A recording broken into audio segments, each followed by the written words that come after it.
Welcome to We Are Here Live podcast presented by Codman Square Health Center. My name is Amanda Shea, and with me is my lovely host, Lady German. How you doing? How you doing? Girl, you look lovely. Thank you. I was trying to be like, okay, if I look like mint tea, then you can look like pumpkin spice. Oh, and I'm shaped like a pumpkin. Stop playing, okay? Body, yada, yada, yada. Hello. You better stop.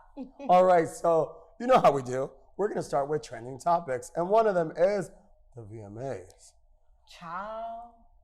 Everything Doja Cat. Period. Everything Doja Cat. Doja Cat gave you host. Doja Cat gave you performance. Looks. All everything. of it.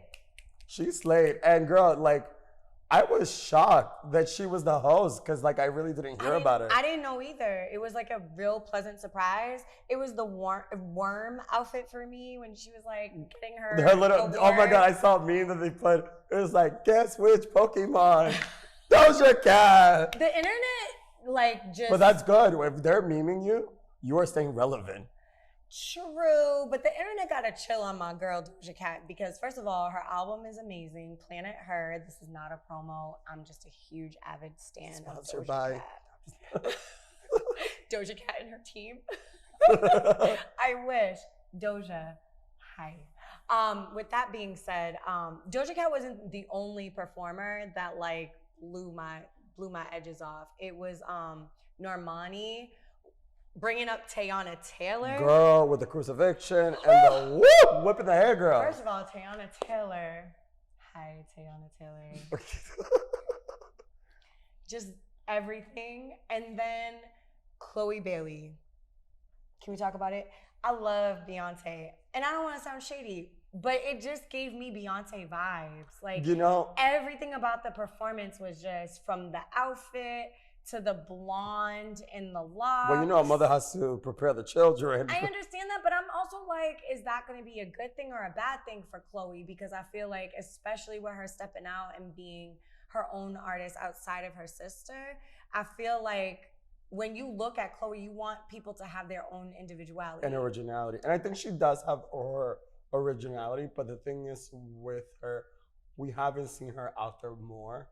Because it's kind of like, it's like if whoever's producing her, which we know who, is kind of throwing her in and then bringing her back.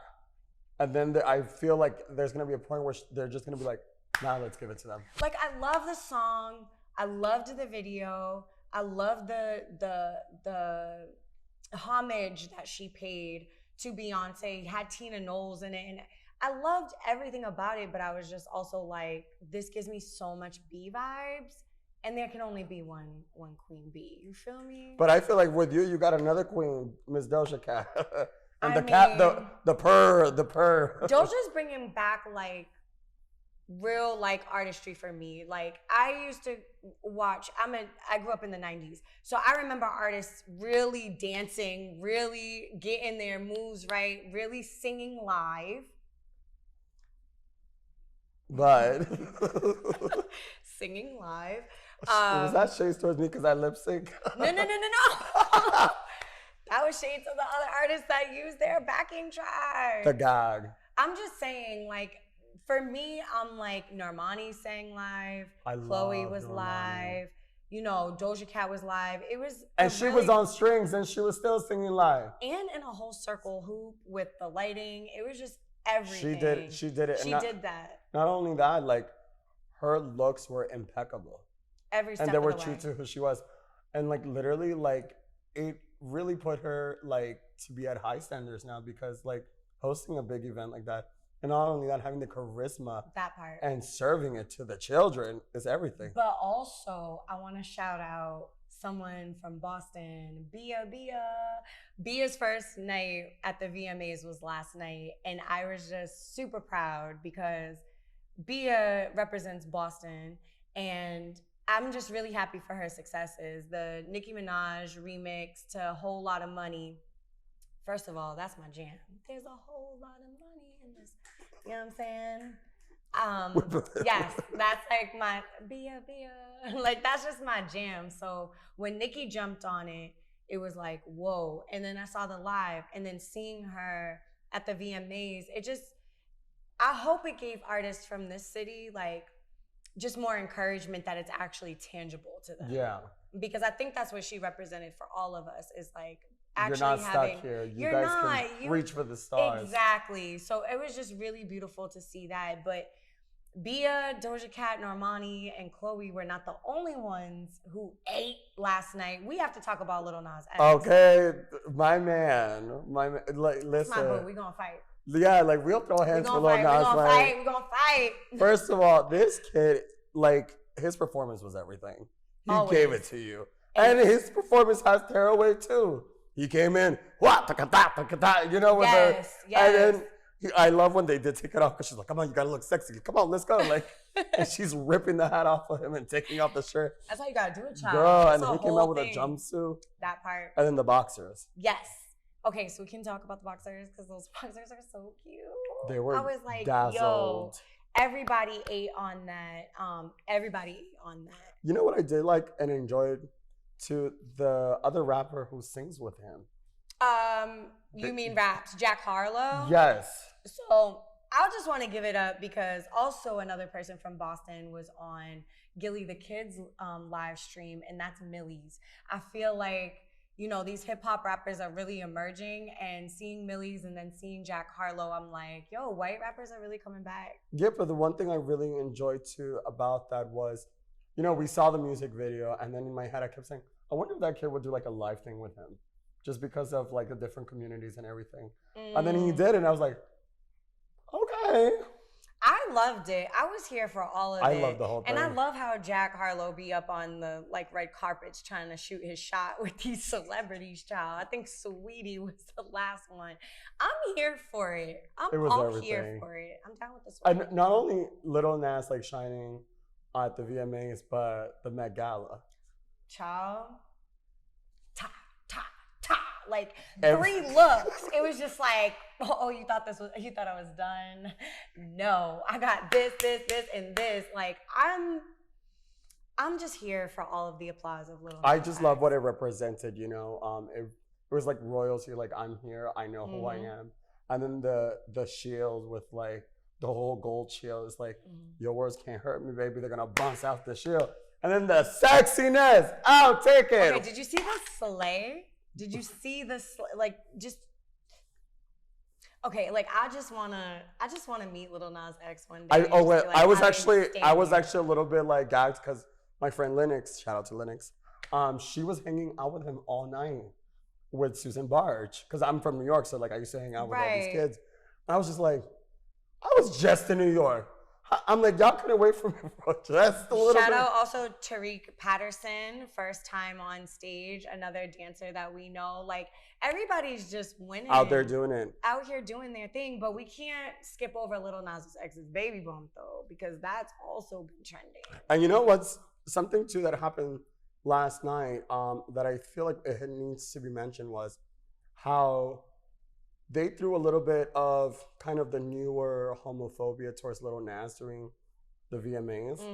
That girl from the Ink show. Yes, Black Ink. Yes. Yes. She like the way she like he's like, oh, you like my outfit, and then she was just like, let's not talk about that. And she shaded him, and he looked at her and then walked away. Bloop. We'll see a tweet later on. And we'll give it to you next time. Sure will. But let's dive into the baby bump. That is something that has been blowing up everywhere. You know, he's excited about his baby Montero. And I think that it's his metaphor. Like, you know, our artistry is our babies. That's true. We will protect them as our babies, but as we should. You know? And like the thing is, like, he was showing excitement that he wanted to make like an illusion of being pregnant and him, you know, getting the due date, birthing this like project, and instead of getting, I mean, some of us praised him, but then there was some of us who really had things to say. Yeah, the transphobic and anti-blackness for me, I just don't get it. First of all, like, I personally have somebody who's near and dear to me who just had 2 twin babies, and they're a trans man. Yeah. So for me, I'm just like, how is this transphobic? And then two, the anti-blackness. Like, we really have to like destroy this narrative of, I'm gonna just say it, black folks being upset that black men are gay. It's like, that's not it. Like, everybody has the ability and autonomy to live their life in their most authentic forms and how they see fit. And when you try to project your own personal opinions on someone who's very clear about their intentions, Little Nas X is very clear. It's just, to me, it's just ridiculous. I feel like people are looking for stuff to pick apart, and they have their own racism, homophobic Yeah, because things to like really work through. We really need to abolish that. I understand why, and I understand where it stems from, and a lot of us do. At the same time, it is 2021. If people are living their lives, what does that have to do with yeah, you? like nobody, it shouldn't bother you Period. that somebody is living their authentic life or self. But you know, one Standing thing, in their truth and their power of who they really are. Isn't that what we tell kids to do yeah, when they're young? Is like, you could be whatever you want to be. But clearly, when we get to adulthood, that narrative changes. because we have, you know, like I said to a lot of people, is when we're kids, we're here and like we want acceptance, love, and everything. But as we get older, um, our parents teach us to say no to certain communities. And I want to really touch upon that as well, because that was another thing that I saw trending, was like people like Little Boosie and just coming at Little Nas X for, oh, this is what you're showing the youth. It's like, no, we as adults sexualize children. Let's call it what it is. Children see an image, they're not thinking about what we see or what we're thinking about. They're kids. It's just like when you know someone who has a baby and the baby is super cute and they're like, oh my gosh, the baby is so cute. They're gonna be a little heartbreaker, a little ladies man. It's like, why are you putting that on this child when this child hasn't even had the ability to get cognizant of who they are? You know, and I understand that too, because like coming from like become cognizant of who they are. coming from a family that my sister, you know, my sister, when she had her kids and then I came around her kids, she'll be like, oh, tone it down, not in front of the kids. I'm like, what are you talking about? It's like, oh, all this faggotry and all this gayness, like, calm down, German. And I would look at her like, I'm a grown ass man, first of all. You tell that to another gay man, he'll beat your ass. I'm like, but I'm telling you right now, like, this is who I am, and the kids don't have a problem with that. I'm so sorry that you experienced that. And that's a lot of people's stories. And that's why I feel like at this juncture, it's important to have these conversations, because 9 times out of 10, it's just projected opinions on people. Mm-hmm. And with that being said, we'll be right back with our next segment. Where you at? I'm right here, baby. Okay, we'll be right back. Amen, ashe. Ashe, amen.